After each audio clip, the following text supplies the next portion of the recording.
So friends, our next speaker is again someone who I think as a mutual fund industry, we all admire. And as an industry, we all look to him for guidance as and when required. Yes, we are talking about Saptanga, the Swami Amatya Janapada Durga Kosha Danda Mitra. And the Kosha, the finance is the most important areas. I think each one of our clients look forward to us so that we can manage the Kosha better. And who else in this industry can be a better person than Mr. Shankaran Naren? So welcome, sir. Over to you. And we look forward to learn something and take our practices forward and inculcate the leadership qualities within us as far as Kosha is concerned. Thank you and welcome, sir. Welcome to all of you. I hope I'm audible and clear. And, it's always nice to speak to your team, and of course it's virtual again. And it's unbelievable how for the second successive year it has been virtual. So to speak today is a very difficult task, if you ask me. I always believe speaking at all-time high in equity markets and speaking at all-time low in interest rates is a very, very tough task. And my reading, in 2017, 18, 19, if you had heard us many times, you would have learned that we always used to tell people, when in doubt, invest in debt. And it was one of the safest things at that point of time to recommend, and we used every call to do that. And if you had done that also, you had a very safe switch, at least from ICICI schemes in COVID time, to move to equity. After very good returns in debt, as you know, from 2017, 18, 19. But as we speak today, I have to go to my gurus, and many of them are very uncomfortable statements which I have to make today. Some of them are not necessarily people who identify as gurus, but people who are legends. So, for example, John Maynard Keynes said one statement, which is, I think, going to be very valid in the next 15 months. He said, markets can stay irrational longer than you can be solvent. And it is one of the most powerful statements which I think will echo in the short to medium term from here. And I think it's a statement that I believe that you will have to introspect on, because he said that markets can stay irrational longer than you can be solvent. The second statement, which I never expected that the statement will again come to haunt us, was a statement which Chuck Prince, the CEO of Citigroup, said in 2007. He said, liquidity is on. There is a lot of liquidity. And while the liquidity is on, we should all be dancing. When the liquidity goes off, we will have problems. But we will worry about those problems at that point of time. And finally, Chuck Prince lost his job. But that quote that Chuck Prince said in 2007 turned out to be very prescient, because he had correctly predicted that whatever that financial institutions were doing in 2007 was basically because of liquidity. And today it may not be financial institutions who are doing it because of liquidity, because most of the financial institutions are safe, solid, and stable. But a lot of investors are doing the same thing at this point of time, which is that they are seeing liquidity and liquidity is on, so they're taking risks that they should not be taking. So the third statement, which I think is pretty important, which Warren Buffett said, is that it is only when the tide turns, you'll know who's swimming naked. And this was a statement which we very well knew in 2017 in credit. And, people ask me what happened, but it was the tide turned in credit. The tide has never turned in equity after 2011. So what has happened is that in US, for example, you have never seen a proper correction after 2011. And what Warren Buffett has said is, it is only when the tide turns, you will know who is swimming naked. And this happened in credit very clearly in 2018-19. And you know what happened to some of the institutions. And we have never seen that in equity after 2012. That's why I keep telling all my sales colleagues that anyone who has been in equity market after 2012 alone has not seen equity markets at all. Because the statement of Warren Buffett, the tide has never turned after 2012. People who have seen 2008 at least have seen the tide turn. But people who have seen, who have invested after 2012 have not seen ever the tide turns. And Warren Buffett made one more statement, is that if the other people in the market are investing money madly, you have to be careful. He said, even if you are careful, it is not enough.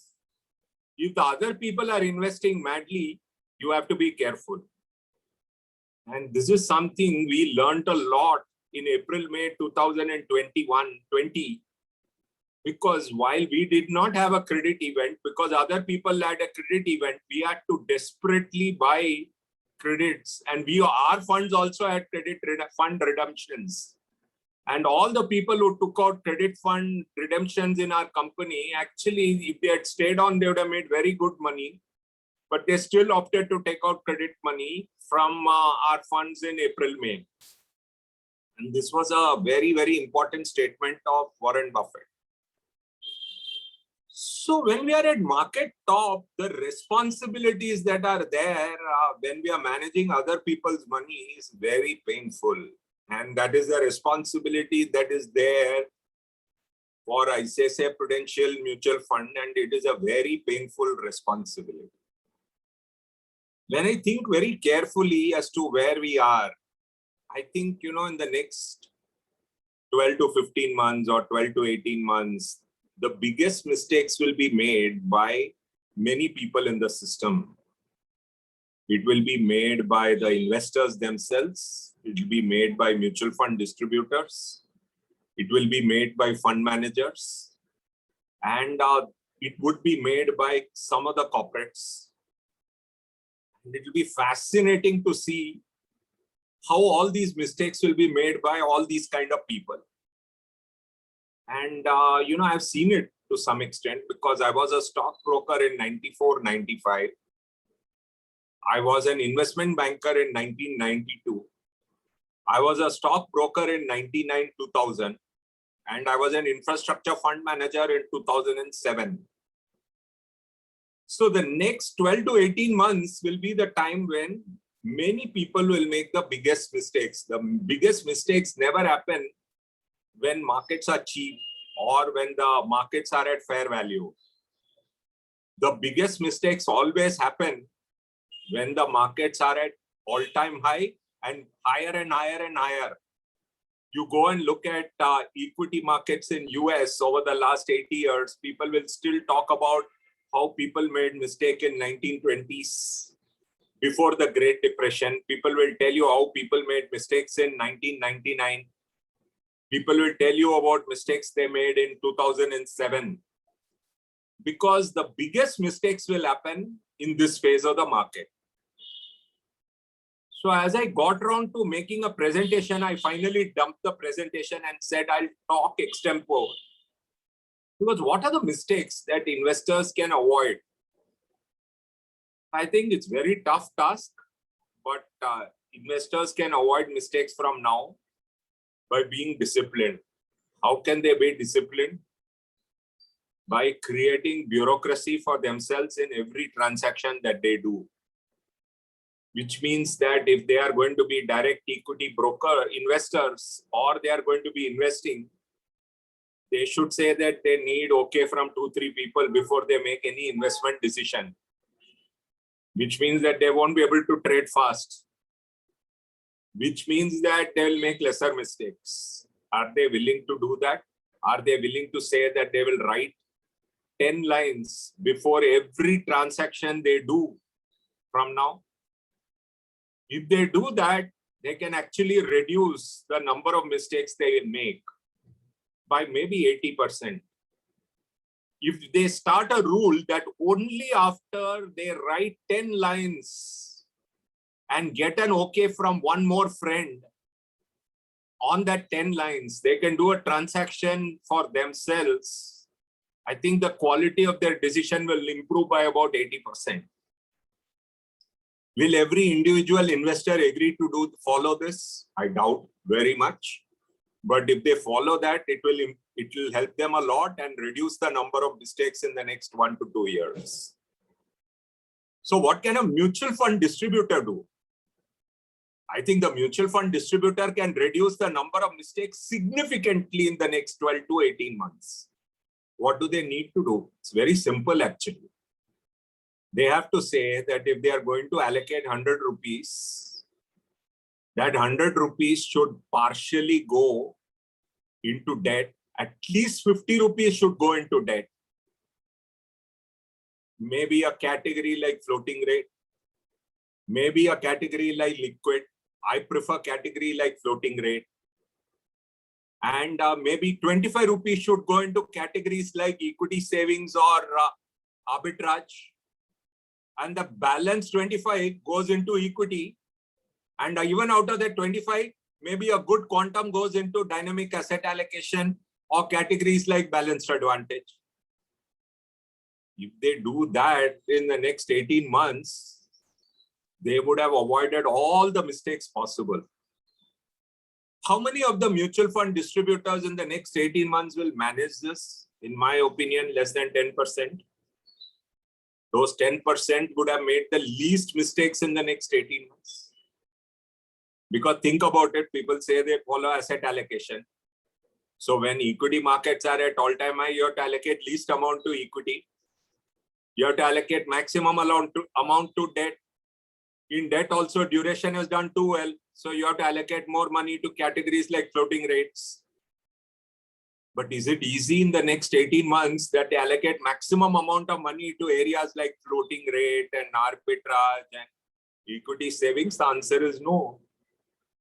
But if you want to make the least amount of mistakes in the next 18 months, this is what you should be doing. Is it easy? It's not easy. So what did we as an asset management company do? We said that we have to encourage 10-year SIPs, not 3-year SIPs. If you do 3-year SIPs, you'll be just averaging market upward. Does it help you? No.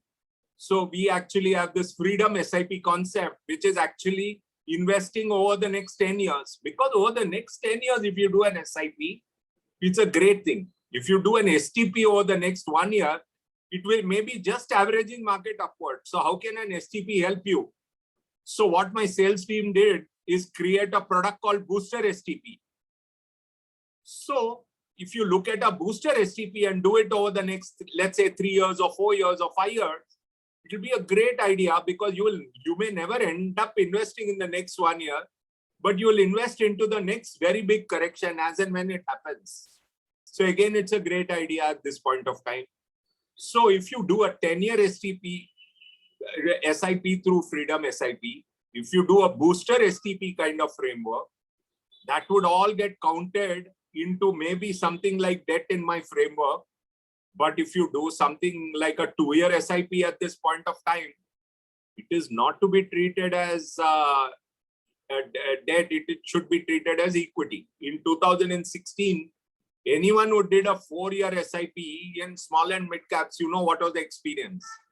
So 3-year SIP or a 4-year SIP hardly meets the requirement, whereas a freedom SIP kind of product definitely meets the requirement. That is already shown, because if you have done a 6-year SIP starting 6 year in 2016, small caps have done extremely well and mid caps have also done well. And starting now, if you do a 2 or 3 or 4-year SIP, I don't know what kind of a return that SIP will give you. But a freedom SIP will give you a very good experience. I think a booster STP will give you a good experience. And that is the kind of mistakes which can be prevented if mutual fund distributors can go. What can a fund manager do? I think a fund manager has to take a long-term view and not get caught by saying, I will play momentum at this point of time by not looking at valuations at all, by looking only at what will go up in the next 1 month, what will go up in the next 2 months, by betting on stocks which will do very well in the near term. And that is going to be not easy for us, because you know the kind of frenzy which exists at this point of time.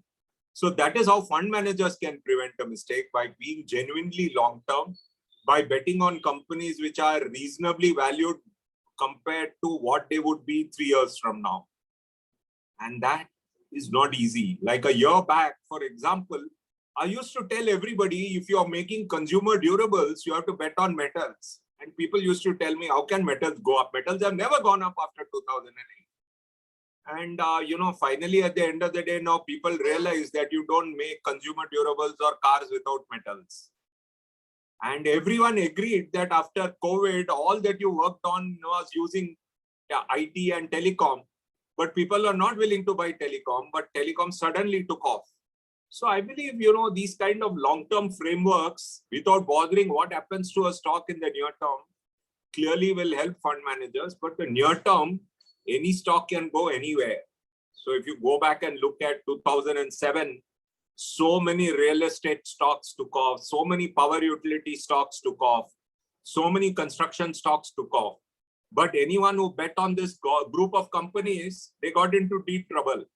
Similarly, in 1999, where I'm always willing to talk on the stocks, people who bet on stocks like DSQ or Global or Pentamedia or Silverline, those people got into deep trouble.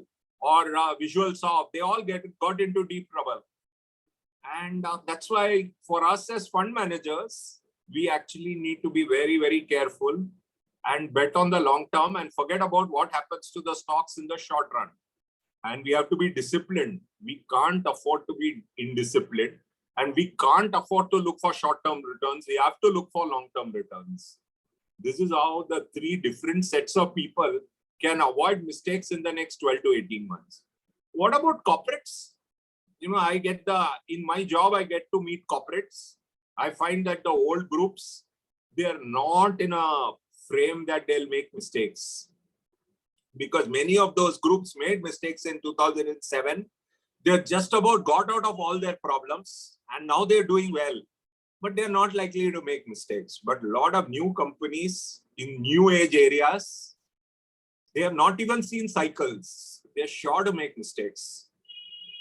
And because they have not seen the mistakes, what happened to all the corporates which made mistakes in 2007? So when I look at corporates, I'm not fearing all those companies which made mistakes in 2007 because they are hardly taking decisions. They are still deleveraging at this point of time. But all the old corporates, if you ask me, I'm not in so much of a worry. But all the new age corporates which are in new areas, I'm in real worry at this point of time.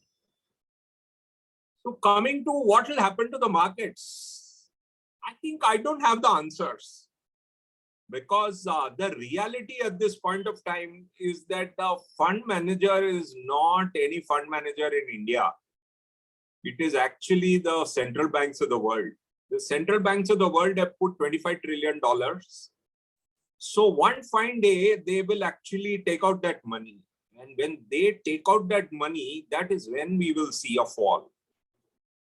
If you if you go back, I'm one of the few people who've seen 90s. And I did not understand markets, economy, the way I didn't even understand what is economics at that point of time. Suddenly, interest rates started to go up in 1997.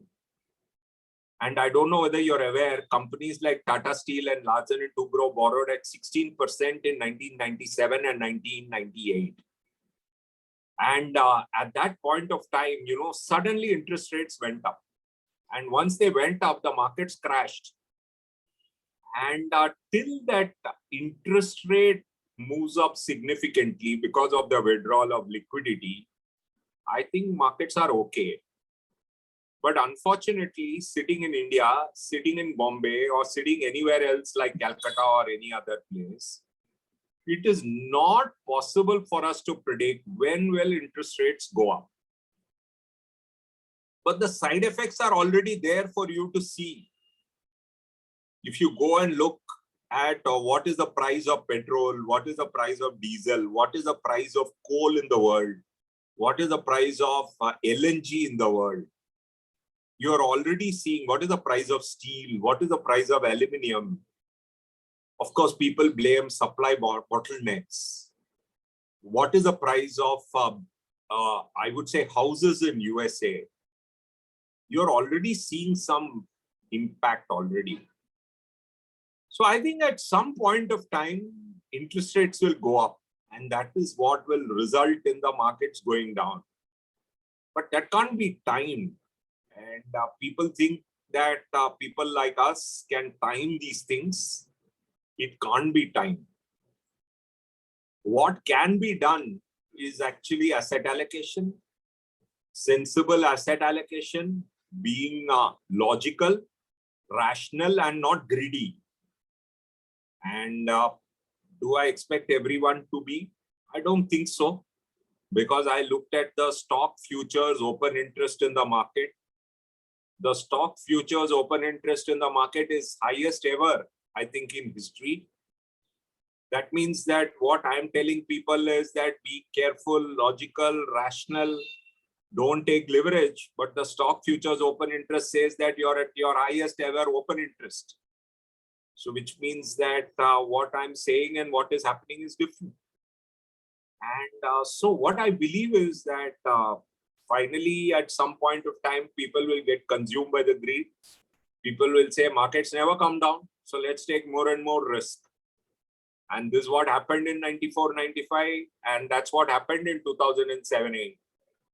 And it's impossible for people like us to predict when the turn will happen. Will it happen in 2022? Will it happen in 2023? Will it happen 1 month from now? But as a mutual fund distributor, if you sell debt, if you sell asset allocation products, if you sell strategies like categories like equity savings and arbitrage and asset allocation products and debt, you're through. I don't think you will be a loser in the next 3 to 5 years. And I believe that you will be a massive winner.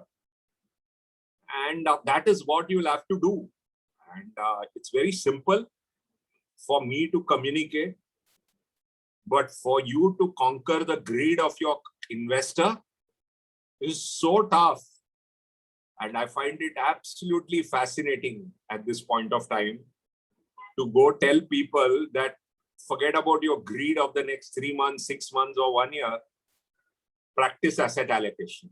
Such a tough task, because most people are very happy trading stock futures at this point of time, because that gives you maximum return for every day for the amount of money that you have put into the markets. And that is the real challenge that all of you are going to have at this point of time. So all in all, I would say that the next 18 months or so is going to be very interesting. And the people who are sensible are going to walk away with all the money. The people who get caught in all the greed, they're going to lose all the money eventually. In between, there will be stars. And that is how I look at it.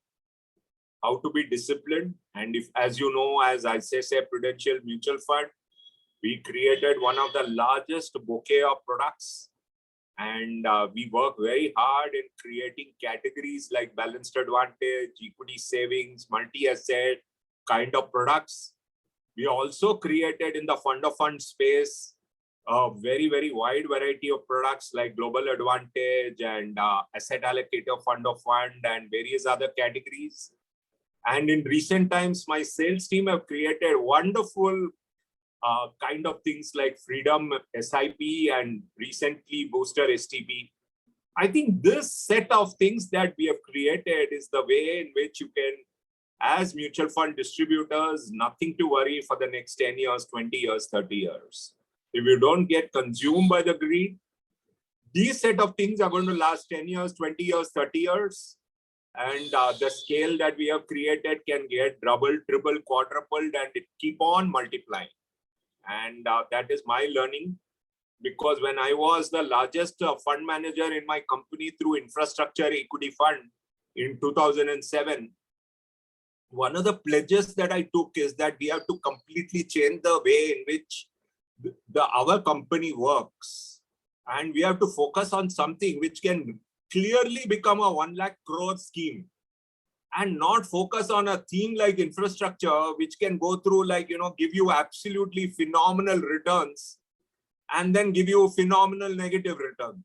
So we just completely changed the DNA and said we have to focus on something which can create scale and give also a much more simpler investment experience.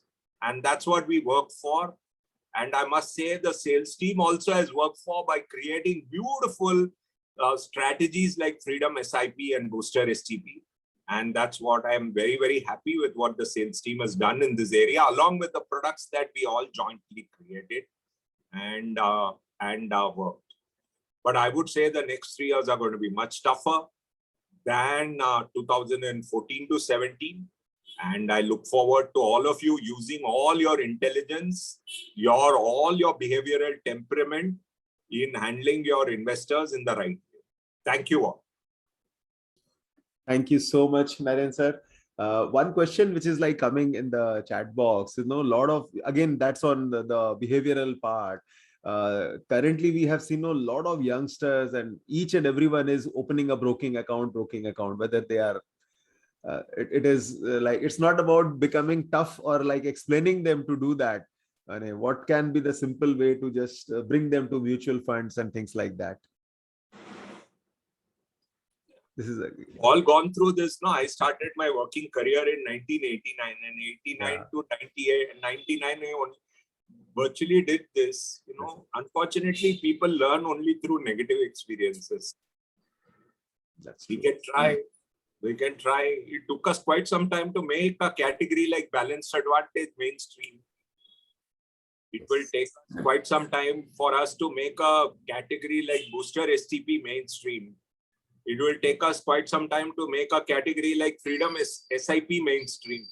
See, everything requires work. See, I did not become a contrarian straight away. I was actually a momentum investor at one point of time in my life. So after some time, I became contrarian, value and asset allocation oriented. But it all takes time. Sometimes we all have to learn. What happened to the early 90s investor? They all left equities. I'm one of the few people who still lived with the vestiges of that, and that's why I'm still left. Many of my other colleagues and many of my classmates from the IIT, IIMs, they all said, let's go to IT. This is too painful. So I would say that some of them are going to learn the hard way. Some of them will turn out to be very good investors. Who will turn out to be good investors? Who will learn it the hard way? I don't know. But I can tell you the set of products that we have and my colleagues, like Vipin and Harsh and many others in all over India who deal with you and your team can explain to you the kind of products that we have. And we are not allowed to talk on specific products here. Individually, there are so many interesting products which are, I would say, can compete with any of the direct things that many of them do. And I would say that they can all compete beautifully, but it is still not going to be whether they will get into it before learning. I don't know. So friends, again, will request you all to just write. Okay, already people have started writing. This is a sheet wherein people are supposed to write whatever they are learning. Other than the chat box, it is there on the screen. Some of you can just scan the barcode and you can just write. If more people are writing asset allocation, then the asset allocation will become bigger and bigger. And we will share a copy of this with you, sir. So with your session, I think one thing is getting more and more clear to everyone: asset allocation, and asset allocation. So I think that is becoming bigger. Equity savings, balance advantage, allocation, equity savings fund, contrarian. But again, more and more people are just writing asset allocation. So with this, thank you so much. All of you can continue to write this, and we will just request Mr. Gagan Gupta from Mumbai to just give a vote of thanks. Gaganji, you are there. Yeah. Good afternoon, sir. We welcome you once again. Thank you for coming and joining the MFRT conference. And so nice of you, sir, that you've joined the conference. And we really thank you for your guidance, feedback, and the path that you have given at this point of time, because every MFD are so much confused. What next actually? And you made the clear to each and every MFD that definitely, yes, the asset allocation has been the path way forward, and try not to reach the destiny without the goal settings and all, and we should not be a short-term covers. So thank you once again, sir, for taking our invitation, and thank you so much, sir. Thank you. Thank you very much. Thanks for the opportunity, Kanak. Thank you. Yeah, thank you. Thank you, Naren, sir. Thank you so much. And still people are continuously writing on the wall. So this is what we have learned. And asset allocation is again continuously, that's what we have there. So with this, friend, today's first part is done. Even I think Anirudh was also there for some time, but now he's not there. So friends, now we will have a little break. And after the break, I think one of the another exciting session, okay, a very, very exciting session, which is with Shivananji is going to be there. So I'll request all of you to